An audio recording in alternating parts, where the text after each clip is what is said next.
Hello, and thanks for listening to another episode of the Top 8 Podcast. I'm Matt Patisse. And I'm your co-host, TJ, as always. And we are talking about debut albums this week, which is a really exciting one because there are just so many to choose from. When making this list, I dove deep and I have so many honorable mentions for this one. This one was probably actually one of the hardest that I've had to make in a very long time. And full transparency here before we even get into it, I know with my personal list, it was going between third gen emo and mostly fifth gen emo, maybe some fourth in there, but that's basically it. Like, I'm not going into any sort of weird other genres and not doing new metal, this is just an emo list for me. Oh, I'm so surprised because I know that we both love a certain band that put out a pretty phenomenal debut record, and if it's not going to be on your list, I'm going to be very surprised because I've got a couple new metal records, I've got a couple metalcore records, I've got some emo, some pop punk. I got quite a mix, actually. Yeah, and I think I know which new metal one you're talking about, and it's an honorable mention. And that's just because I literally forgot about it until you said that, and then it clicked, and I'm like, oh, I should probably put that in my list. Maybe I'll make some changes real quick before we go in. But yeah, we could do a little switcheroo here because I feel like that's a pretty iconic record. Yeah, let's go ahead and I'm gonna put that over here. Where can go? All right, so we're professional podcasters. We do our research ahead of time. And we always forget about things. You know? This is what happens, though. You forget. All right, sorry. I'm gonna give my first honorable mention to Paramore as number 9. That was for number 8. It was gonna be my number 8, so it's gonna get an honorable mention. Is All We Know Is Falling, considering that's like the album from Paramore for me. That was where the crush with Hayley Williams started. That's still like my go-to record when I want to throw on Paramore. That's the one I'm going to. So that's my first honorable mention of very, very many, which in turn makes my number 8, Mom Jeans Best Buds. Nice. The reason why I put Mom Jeans Best Buds there is because it's such an iconic album within that Midwest emo era and that newer sort of style of emo where I think a lot of people will argue this is actually their best album. I actually really like Sweet Tooth. We talked about this on the podcast before, but I also can't argue with how iconic Best Buds is. I mean, this is one of those albums that isn't even 10 years old yet, and it's being played at When We Were Young in full this year. Oh, wow. Yeah, okay. So I think that says enough, right? Yeah, 100%. I mean, if you have that kind of staying power after 10 years, it's a pretty iconic record. I'm not going to lie. Mom Jeans has never been that band for me. We've definitely talked about this before, so I don't have that much familiarity with this record, but I keep saying I got to go back and listen to them more, this record. So I just got to do it eventually. Yeah. And they're like it came out in 2016, so 8 years old, and it's being played at When We Were Young. Like that's some major respect. But also, though, yeah. I feel like Mom Jeans are one of those bands that you either love or you hate. It's very much like Midwestern emo. I actually had this conversation with someone last week where it was, Mom Jeans and Midwestern emo. They were like, ugh, no, like I can't stand Midwestern emo. And I forget the analogy that they had for Midwestern emo, and they said they compared Midwestern emo and Mom Jeans to an IPA. They just basically said that people only pretend to like them and nobody actually likes them. And I was like, no. Midwest emo and Mom Jeans, they're more like boxed wine or like cheap wine. It's an acquired taste. And when you find one that you love, you keep going to it. You love it. You don't know why you love it, but you keep going. You know that there's technically better music out there, but you love it because it's special for you. I still think that my $12 bottle of wine is the best wine, and I've yet to have a better bottle of wine than that $12 bottle of wine. And that's Mom Jeans for me. You know what? Fair enough. I really like that analogy, actually. Like, there's better music out there, but I love what I love, even if it's kind of cheaper or like lower quality in large doses. So, and sometimes that's the appeal. Yeah, exactly. Like, you're a cheaper drunk. What's your number 8? My number 8 is the debut album from Bullet for My Valentine, The Poison, Oh, okay. 2005, which has some of like the most iconic metalcore tracks kind of all time. Tears Don't Fall, can't really top that. But then also like Four Words to Choke Upon, Hand of Blood, Room 409. The whole thing is stacked front to back. They were also doing that tour with it's not Trivium. Was it Trivium? Might have been. Yes, it was Trivium. They were doing Ascendancy, I think, in full, while Bullet for My Valentine was doing The Poison in full. I think they did that over in Europe, and I'm just like counting down the days until we get that announcement for ourselves. That would be one mostly hell of a cool. metalcore tour, because those were like the two metalcore bands that I loved even in like high school. Like it was when I wanted that like heavy, I was going to Trivium and to Bullet. Same. And like throw Kill Switch in there, and then that was basically just like early 2000s metalcore. That is what kickstarted everything for me.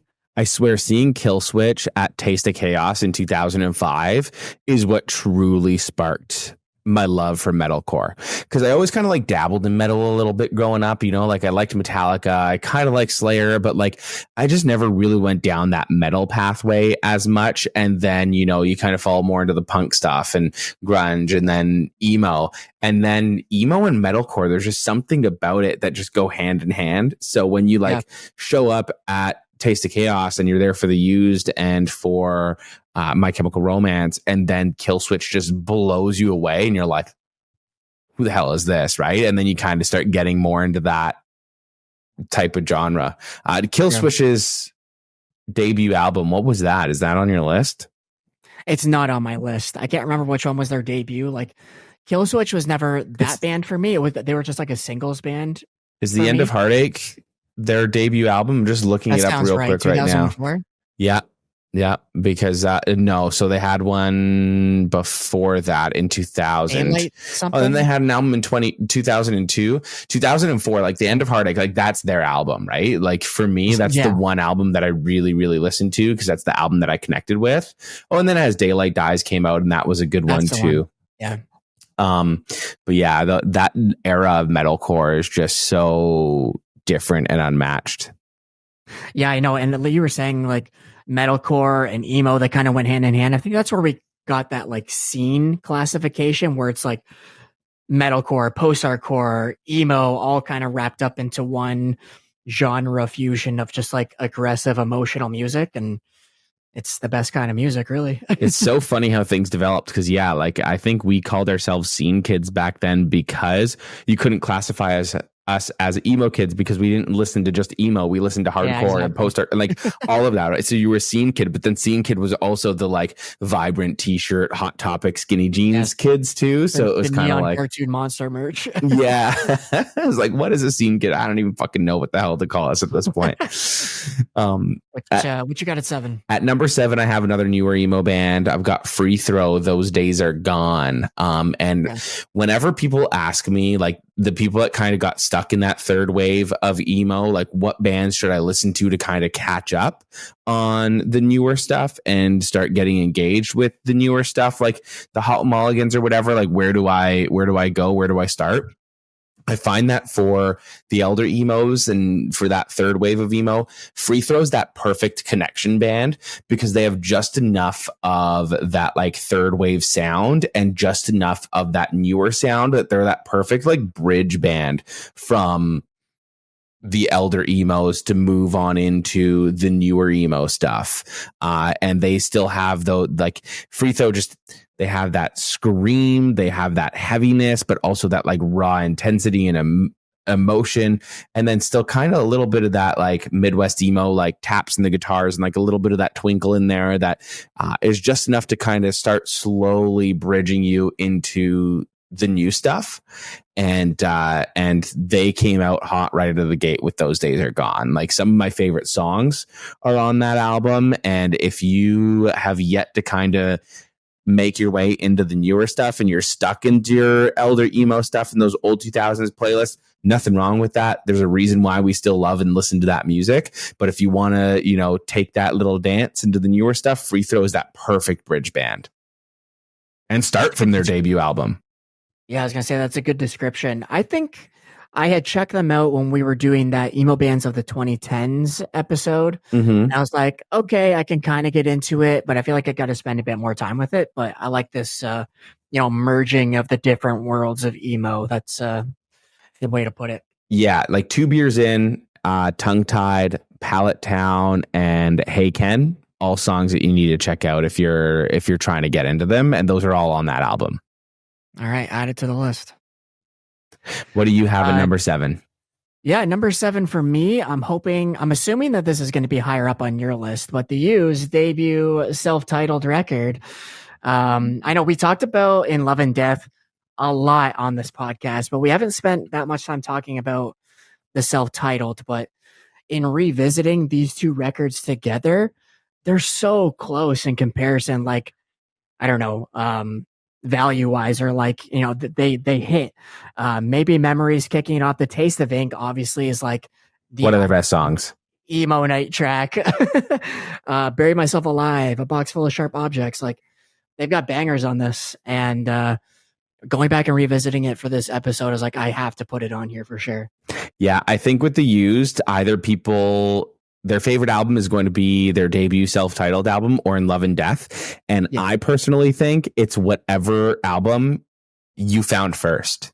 Yeah, 100%. Like, that's all it is. Like, it's whatever one you latch onto, because they're equally as good. Yeah, they're both just as good. For me, it was like when I got introduced to the Used, it was through In Love and Death. Someone handed me that CD. I put it on, was like, holy, this is amazing. And then you went back to the self-titled and you were like, oh my God, this is just as amazing. And both of those albums were just, like you said, they were so interchangeable and they're so hit for hit. Like, they're basically like they're ranked the same. I think it's just which one do you have more of that connection to, and it's probably the one that you listen to first. I do have this one on my list. Just wanted to talk about it here, and then we'll just kind of blow past that when we get there. But it is a little bit higher. Okay. Number 6 on my list is Taking Back Sunday, Tell All Your Friends. Nice. And I have this one here because it's one of those iconic albums. Of course, Taking Back Sunday is one of those like holy trinity emo bands. They're a Mount Rushmore band, I think.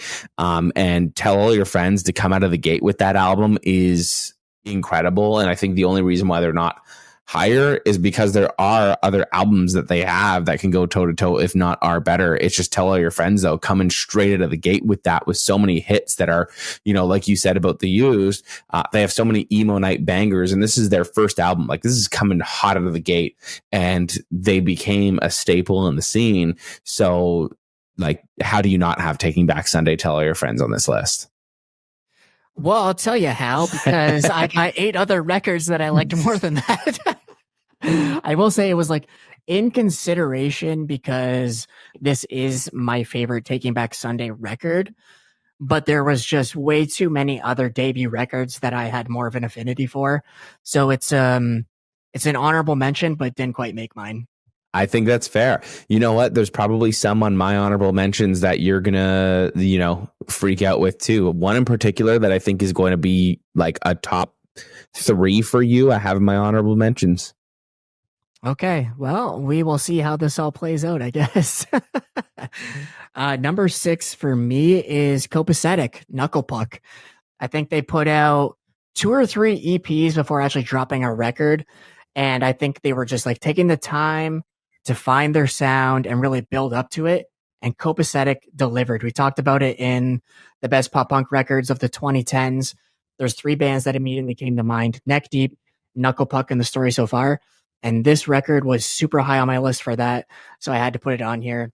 Wall to Wall, Disdain, Evergreen, Pretense, obviously Untitled. In terms of like pop punk and getting into that like emo pop punk fusion too, I think this album is perfect for that. Yeah, this one didn't make my list, but I totally get it. And I feel like you also love that sort of era of pop punk a lot too. So I'm wondering, I have another debut album that's from that era, that's on my honorable mentions list that I really wanted to put on here, but like there's just so many damn albums. That I is just don't have any more pop punk on my list. So no. what is the record that you had in your honorable mentions? Oh, in my honorable mentions was Under Soil and Dirt. The story so far. Okay, yeah, it was on my short list as well. Just got left off of the list. Yeah, you went with the Knuckle Puck instead. Yeah, I don't know. I think okay, this is gonna sound bad, but ever since seeing them live, I've really fallen off the story so far. No. So like that record will forever be iconic, but right now, in revisiting the two records, I was like, no, you know what? I should have originally put Copacetic higher than Under Soil and Dirt because I think I don't know, maybe it just left a bad taste in my mouth. But I have enjoyed this record for like ever anyway, so they would have been interchangeable regardless. But this one deserves to be here. It sucks, but sometimes a bad performance can do that to you. I know it's tough. I've number 5 is where I have the used, so only a couple spots higher than you, but I have the used at number 5. Yeah, and I think the only reason why I didn't have it higher than that is because it's not in Love and Death. They go toe to toe for sure, but if it was in Love and Death, like I don't know, it's kind of like your firstborn kid, you love him more than your second kid. I don't know how loving kids works. No, you definitely do. You always love the straight ace child more than the one that's coming home after partying every Friday night. As the oldest child, I can confirm we're loved the most. So, what do you have at number 5?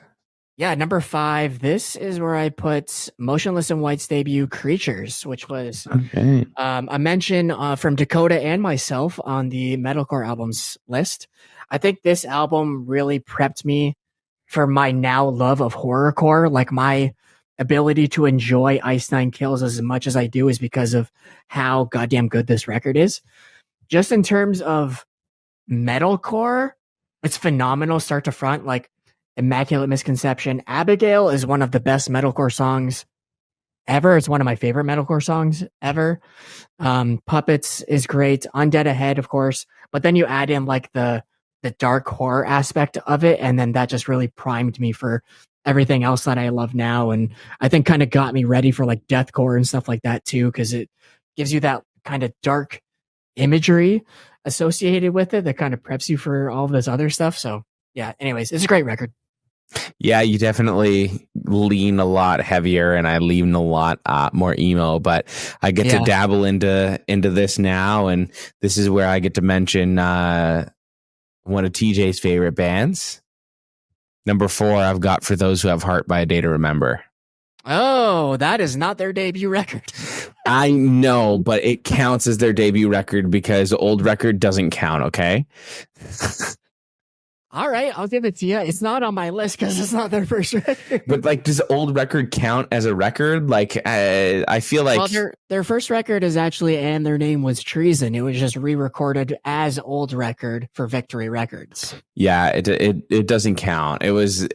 It doesn't count. It's like the Wonder Years. They put out an album before their first album, and it was like, you know, they didn't even have it on. They don't even have it on streaming services now. Like it's, you know, old record is like an ode to them before they were like A Day to Remember before they were A Day to Remember. You know, like at that point they could have just like changed their name, and then they would have become A Day to Remember and released that album.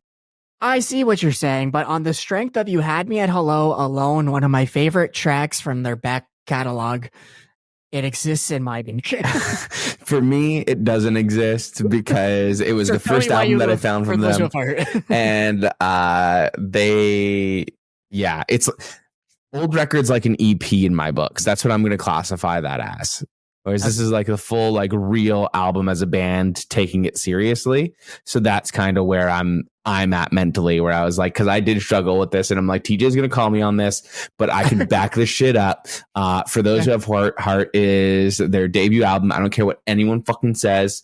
We'll get the guys on A Day to Remember on the show, and we'll debate them on their own records. I don't care.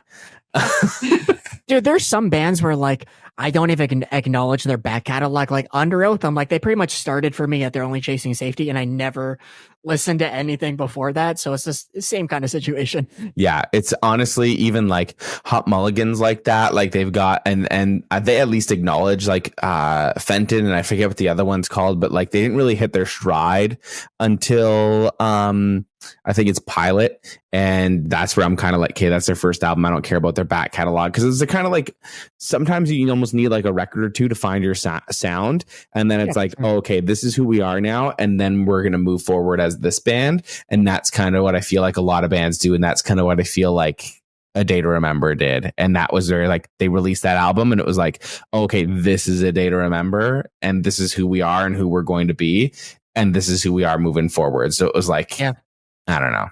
No, I totally agree with that. I think what you said really showcases when a band does have a phenomenal debut record, how like impressive that is, because usually it does take a record or two to really find your sound. Or even with Knucklepuck, I was talking about, it took them a couple of EPs, waited to have like a great debut album, and it paid off. It's like, think about like Billy Talent. Like they were Pez before they came out with Billy Talent 1, right? So it's like technically their first album isn't their first album, but if they didn't change their name, then that wouldn't have been, you know what, but it was the same band. So if A Day to Remember just changed their name to A Day to Forget, then For Those Who Apart would have been their debut album and we would never forget it, you know? That's true. For the sake of the Billy Talent thing, Billy Talent 1 is their first record. So moving forward, we're just gonna know that. yeah. And I only brought that up as almost like a spoiler alert because that's in my honorable mentions. But I know that's the one you were talking about. Yeah, that's the one I was talking about at the start of the show. Okay. Yeah, we'll talk about it later. We'll talk about it later. But yeah, so I have 4, A Day to Remember. What do you have at number 4? 4, I have August Burns Red's Messengers, and I mostly put this here. Well, one, because it's a phenomenal metalcore record, but also they came out with a sound and they haven't changed it for 20 plus years. They are like the most consistent metalcore band you can possibly find. They've had great records since then, but Messengers was just such an intro for heavy music for them, and it definitely needed to be shouted out here. There's something to be said about that because it's like some bands are like, you know, hey, we're growing and our sound evolves and grows with us. So we're not going to have the same sound. But then there's also that, like, you know, you love a band because of that sound, the fact that they're able to stay true to that and keep it interesting. That's because that's the hard part I found most bands find is that how do you stay interesting while doing the same sound over and over and over again without sounding like a repeat of your past selves? Because I found that like Tool is like that for me. Like Tool's first few albums were spectacular. They're incredible. I know we've had this conversation. You're not really into them, but like you kind of heard that evolution of Tool from their first EP up until 10,000 Days, and the sound kind of like evolved and changed, but it still had that Tool sound to it. And then they just didn't make an album for so many years, and then everything they've put out since that point, it was like, oh, these are just reworked old songs that, or like they just kind of slapped this together and they were just like, well, this is a Tool sound or this is a Tool riff, and it felt very lazy, like they were trying to do the same thing. Metallica did that because they fell off a bunch of times and came back. And like, I don't even care much for even the newer Metallica stuff, even though I love the older Metallica stuff, because their new stuff just sounds like they're trying too hard to be their old self now because they moved too far away from their old self. It's, you know, it's such a weird, delicate dance for bands. It's a slippery slope too. I posted a reel a little while ago that was like, oh, when your favorite band changes sound and it's like the worst thing ever. It's not necessarily about a band changing sound. It's a band changing sound and keeping it interesting. Like you said, like Bring Me the Horizon is the definition of a band that can pivot in style and keep it interesting. They've changed 5 times at this point, and every single record has held my attention for the most part. But then there's also bands like August Burns Red that haven't really changed their sound whatsoever over the course of 20 years, but are still keeping things relatively interesting. Like I wouldn't say their new albums are as impactful as some of their older stuff, but that may just be a nostalgia factor. But yeah, it's just about keeping it interesting and keeping it engaging, or showing passion and creativity. Like, this is what you want to be doing, whatever it is that you're actually doing. Yeah, and I think it's always going to be disconnecting an audience whenever you do change your sound. So it's kind of cool that they have the, I guess, the confidence to be able to be like, hey, we're evolving too, so our music is going to evolve, and like, we're trying something new here, and it's not going to be for everyone. And when you change your sound, you're going to have half of those fans love it, but you're going to bring in new fans, and you're going to have half of those fans hate it and leave behind, but they're still going to stick with your old stuff. Yeah, 100%. You know? All right, number 3, this is where I decided to squeeze in Linkin Park. Okay, nice. Yeah. Didn't put much thought into it, but then I was like, oh yeah, no, that needs to be there as we kind of started out. So don't have too much to say because I wasn't planning or prepared for this. But yeah, No, that's fair. it's one of those albums where I was like, hey, it was big enough for me to be like, oh my God, Linkin Park, how didn't I think of them? And I need to put this in my top 3. So let's just put it in at number 3. I could have easily just put it in at 8 because it's like, oh yeah, I forgot about it. But I mean, Linkin Park are just one of those like influential bands that even if you go a long time without thinking about them, you go back to their first 2 albums, The Hybrid Theory and Meteora, and like, they're very similar to The Used, where both those albums can go toe to toe for me. And you can just go absolutely ape shit the second you hear it. Even if you go a year without listening to Linkin Park, you go and throw on that album and it's like, you know, all the words to every single song on the album and just scream them out. And it becomes that, therapy sounds expensive meme, like I'm gonna sit, just scream one step closer in my car instead. Yep. I mean, we've said multiple times, Linkin Park have 2 10 out of 10 records, and it's their first 2 records. So it's they're definitely, we're going to talk about them in a little bit because they're obviously on my list. But at number 3, I have Slipknot, the self-titled debut record from Slipknot. Okay. They're playing it in full right now for the 25th anniversary, which is absolutely insane. Dropped in 1999. Are you sad you didn't go? Yes, I'm so gutted, but we had so many shows around it. Like, we did Blink-182 on Thursday, Avril on Friday, and then we did NoFX on Sunday. So if I wanted to go to Slipknot, it would have been on Saturday. And the tickets were insanely priced for that tour because it was at Scotiabank, where with the lineup Slipknot and Knock Loose, I do not want to be in a seat. I need to be on the floor.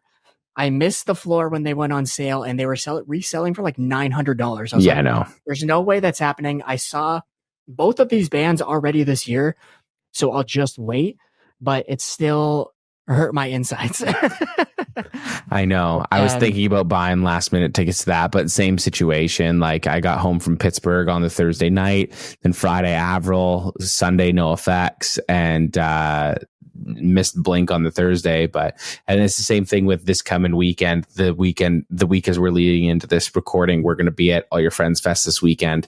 And then my favorite band of all time, Gaslight Anthem, is playing the Sunday. And I'm skipping out on that one.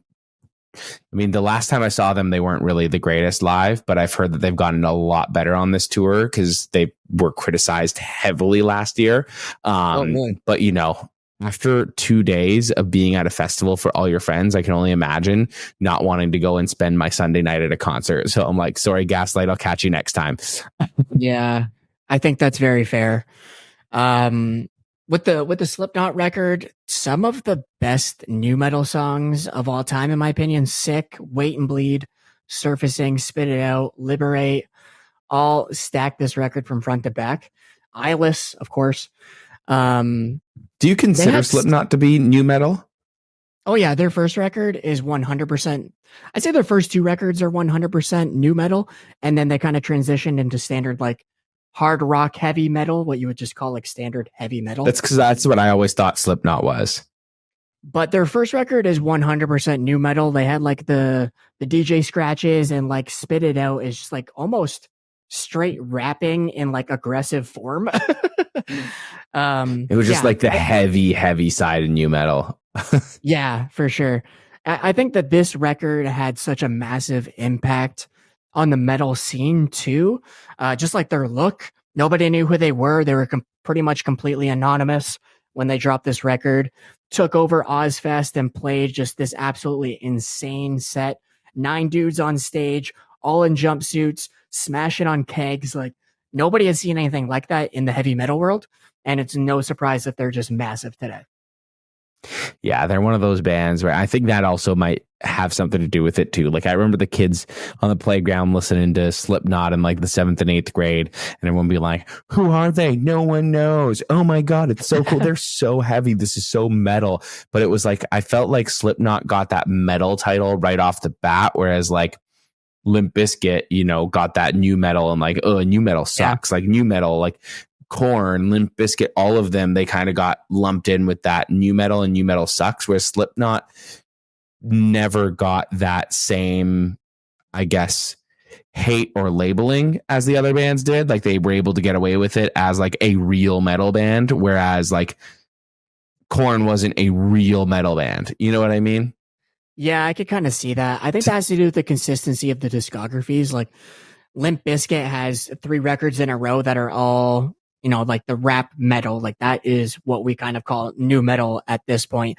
Korn were just really strange. But I'm like talking like even back then when like new metal was like the cool genre to hate on, right? Like, yeah. Like new metal back then, it was like, oh, like new metal's gross. It's not real music. And it was that the same way they kind of got the same hate that like Nickelback got for a while. Like there's like just like waves where people hate certain types of music. I mean, emo had it throughout the 2000s. Like emo was like the least cool genre. Everyone hated emo kids and emo in general. It went from like new metal to emo. But I felt like Slipknot never really got that hate. They kind of, from those purists, it was like, oh, okay, I like Metallica, I like Slayer, and I like Slipknot. You know, like they kind of fell into like that category. Yeah, they had kind of a meteoric rise now that I'm thinking about it, but I never really gave that much attention thought wise, but this record is great. So did you want to shout out some honorable mentions before we get into our top 2? Yeah, let's do it. I already know what your top 2 are going to be. Yeah. But I've got Trophy Eyes, Mend, Move On. Now, this is like if you grew up listening to post-hardcore and you like post-hardcore, Trophy Eyes, Mend, Move On is just such a good, heavy post-hardcore album. And if you like that, it'll be a good intro to the band. But you'll notice that they're one of those bands where their sound changed and they became a little bit more onto that like generic side, but still kind of like heavy. But Trophy Eyes, Men Move On is such an incredible post-hardcore record right off the top. I mentioned Billy Talent in there because Billy Talent's debut album, one of those albums that like the second I saw it on vinyl, I had to buy it. Every single song on that album's a banger. And they kind of peaked on that album. Like 2 was a really, really, really amazing album for me. Like I loved 1 and 2, but even now when I find and I go back and listen to Billy Talent, I always go back to their debut record. And I'm sure we're going to talk about that one a little bit more. And then yeah, I was gonna say we can just talk about it since we're on it. Like that's my number 2. Okay, so let's go right into your number 2 then. Yeah, let's talk about it. Yeah, it's such an iconic record. Like you said, they kind of peaked with their first record. I'll say they peaked with a certain sound. Like they had that raw aggression that they kind of foregoed moving forward. It was very in your face. They had a lot to say. I wouldn't call it like, it wasn't necessarily metal. I never really know what to classify them as. It's just really aggressive alternative rock. It was like, yeah, an alternative punk band. Like they were kind of like punky. They weren't emo. I don't know if they'd be post-hardcore, but they kind of had that like... They're kind of emo. Like the lyrics are pretty emo. You listen to Nothing to Lose, that's pretty goddamn emo. Mm-hmm. They were like on the punk side of emo, like really, really on the punk side of emo. Like to me, they were a punk band, but they were kind of like a punk emo band. Like, I don't know. That's what I'd classify them. I never really knew what to call them. So yeah, we'll say like punk, just an aggressive punk rock band. But every single song on this front to back is phenomenal. Like this was one of the first CDs I ever bought. The first one I actually bought, it's coming up. We already kind of talked about it, but but then this one was pretty soon after. And I remember just listening to it in the car. We would stop somewhere and I would stay in the car listening to it on repeat. I think Try Honesty was probably the first song I ever found just from Much Music. We talked about that on a previous episode as well. Yeah, I don't even know what to, you said that they peaked. I don't know if I'd say they peaked because 2 is also phenomenal. I also really enjoyed 3, and then everything after that has been kind of just like singles. Yeah. But you think that they peaked on this one, but you're not even going to put them in your top 8, eh? I've got better records. I got records that I like more. That's their personal peak, but it's not my personal peak, you know? Yeah. It's one of those things where it's like, I'm going to go crazy when we see them live. I know that they're one of those bands where they put on, I've seen them before, they put on like one of the best shows that you'll ever see. I just really hope that they play a lot of their old stuff, because it was like that first album was their album for me. The second album was really good, and then they kind of started polishing off a little bit, and it wasn't as crazy about them. Yeah, that album's honestly a perfect 10 out of 10 album. But like the albums that I have on here, I listen to more and more often. Yeah.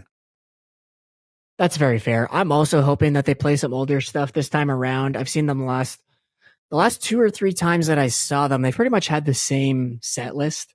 So it would be super cool if they threw it back and were like, yeah, we're going to just play some old school bangers for like this whole time, because I would go absolutely feral.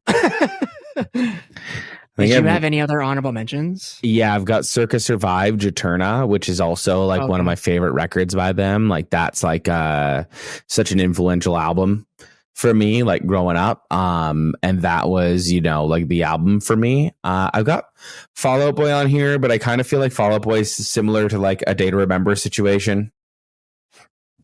With Take This to Your Grave, because I think we've had this conversation before about Fall Out Boy. And then I've also got the story so far, Under Soil and Dirt, which we briefly mentioned. Right. And that's just like, I just stopped looking at that point. I'm like, I'm sure I can find more to mention in terms of debut albums that are really, really amazing. But I'm basically listing off my top 8 of the bands and the songs and the albums that like I listen to the most still to this day. Yeah, that's very fair. Under Soil and Dirt was definitely an honorable mention for me. Atreyu's The Curse is also an honorable mention for me. I almost put it on there, but I find that it's really front loaded, and then it kind of loses me a bit towards the back half, but it's always been a favorite record of mine. Bad Omens, self-titled, was a phenomenal debut. That's right. We talked about that. That's the album for me from them. Like I actually am not even the biggest Bad Omens fan. Like there's a couple of singles and songs in between there, but if I'm going to go and put on an album, it's that first album for me. For sure. Just drawing the comparisons to Sempiternal is something so impressive for a debut record. And then the other honorable mention I had was The Love You Let Too Close by 1,000 Below, which is a really, really solid post-hardcore band. This dropped in 2017, so they're a relatively newer band, but if you haven't heard this, definitely go listen to it. Sweet. Yeah, we gotta. So you mentioned that Billy Talent is your number 2. Did you want to say anything else more about that? Just that record basically fulfilled all of my teenage angst. Like I would put it on alone in my bedroom, just scream out the lyrics over and over and over until I memorized these songs. And there aren't too many records that I've done that with. So this record will always hold a special place in my heart. So that's my number 2. Sweet. My number 2 is a Toronto band, and I've got Pup on here. They're self-titled. Okay. Yeah, and I feel like because Pup is just, they're one of those bands that they've got their cult following, but they also they do so much for the scene. They do so much for the city of Toronto, and coming out with this album, like they have such a perfect catalog. Their whole catalog is perfect. But coming out with their self-titled album with Guilt Trip, Reservoir, my favorite songs actually on this album. Funny enough, it's not even my favorite Pup album, but my favorite song is on this album, which would be Dark Days. Like this song just comes so hard right out of the gate, and it's such a perfect record. Like I said, they have a perfect discography, and Pup is just one of those bands that I feel is so severely underrated that I need to put them up higher. So people that haven't checked out Pup, go and do that after this episode, because you absolutely have to. And like, just go through their whole discography from their first album to The Dream Is Over to Morbid Stuff. Like, it's just every single song that they have is good. Yeah, definitely underrated. I appreciate you putting them on this list. They weren't on mine. I've only caught them in a live setting, but I've never really fully dove into their discography. So that's something that I definitely need to do, especially since they're from Toronto. Got to respect the homies. They're so fun live. They just have that, like, put on a fun show. Yeah, they've got that energy and they really bring it. Totally. What's your number one, buddy? I know what it is, but pretty obvious at this point, but it's got to be Hybrid Theory. It's a 10 out of 10 record. It was the record that basically got me into all of alternative music. It's perfect from start to finish. Paper Cut, One Step Closer. The fact that they came out with, I think in the end, was their very first single ever, which is insane. It's one of probably still their biggest metal songs of all time. Yeah, if not the. I think it is. Like, it's got over 2 billion streams on Spotify, which it had absolutely so much mainstream success. Like you couldn't touch that song. Yeah, absolutely insane. A Place for My Head is a personal favorite of mine. I remember watching Chester's memorial concert. I streamed it wherever they were holding it. I can't remember, but Jeremy McKinnon from A Day to Remember came out and did the screams for A Place for My Head. And ever since then, that's just been like my favorite song of theirs of all time. These are TJ's the melting worlds. Of worlds. Yeah. Seriously, I think Ollie Sykes came out and did Crawling. That was another moment. TJ somehow had 2 boners at the same time. It was crazy. Absolutely. It'll never happen again. Only with that. Nothing else really needs to be said. It's perfect. It's a perfect record. Perfect. My number one, I think, is going to surprise you and probably surprise everyone. I put Arm's Length at number 1. Wow. Okay. Yeah. Cool. And the reason why I put this record here, Never Before Seen, Never Found Again, is because another Canadian band, and they're just absolutely killing it right now. And they came so strong out of the gate with this record that if they broke up today and didn't release new music ever again, they would still be one of those iconic bands. And this is one of those, like, going to be one of those iconic records from this era of emo. It's such a perfect 10 out of 10 album. No matter my mood, I can throw it on and jam out to it at any point. It's a perfect record, and I listen to it just so often. It gets so many spins these days, and I'm like I said, they could break up right now, and I think in 10 years from now, everyone's going to be calling for them to come back and put out another record the same way that people are calling for modern baseball to get back together. Like they'll pull an Alexis on Fire. Yeah, it's such a, like, this is their album and it's so good and they don't have anything else. And it's just like, everyone loves this band and they're obsessed with this band over one album. You know, like, how many bands can really do that? Like, they have other music, but this is their one full-length album. It's impactful for sure. Yeah, and the splash that they're making in the scene right now off of only one album is incredible. So I think there's just so much respect to that, and I think it might even just be a little bit of a recency bias versus the nostalgia. I'm leaning into the recency bias instead of the nostalgia on this one. But yeah, that's my number one. If you haven't checked out Arm's Length yet, like, what are you waiting for? I respect it. But that's both of our lists. Did you want to come up with a top debut album list, or did you want to kind of keep this as a subjective one? I feel like our lists are so different. We can mutually agree that Hybrid Theory is one of the most iconic records of all time. But I kind of like the separate lists on this one. I'm not going to lie. I like the separate lists on this one. I think if we were to have this conversation, stop recording now and come back with a list, I think the ones that we have in common, we're going to see towards the top, which are probably going to be Hybrid Theory, probably the Used up there as well.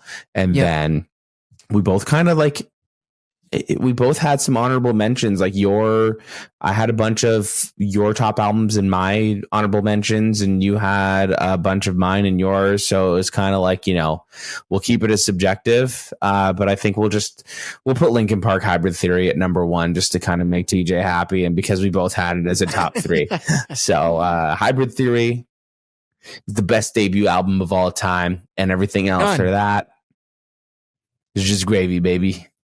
Yes, sir. But what debut albums did we miss? Because I know that I missed a bunch. Yeah, I probably did too. I missed Hybrid Theory, man. Yeah, that's kind of absurd, to be honest. And then didn't even put Billy Talent on there, which is also crazy. But anyways, at least I had that one in my honorable mentions. Okay, that's true. But what other records did we forget? What it was your favorite debut record of all time? Did they have also a great follow-up like Linkin Park did? Because they had almost as equal of a great follow-up as they had a debut. Does the debut hold more weight if the follow-up wasn't as good? I don't know. These are all fantastic questions. But anyways. Thank you so much for listening to another episode of the Top 8 podcast. If you enjoyed the show, please remember to rate and review it. That goes a long way. If you're watching this on YouTube, click that subscribe button and leave us a comment and a like. These little things help our show go a very long way. And we want to continue to make great content that you enjoy. So even if you have any thoughts or feedback for us to help improve the show, always let us know. We're very reachable. We don't bite besides TJ. He doesn't do it too hard. I think that's the dad joke he likes. But yeah, thank you so much for listening to another episode of the Topic. I had to override your dad joke on this one. Whatever. I've been cut off. I've been vetoed. Get a new dad joke. We'll see you next week, I guess.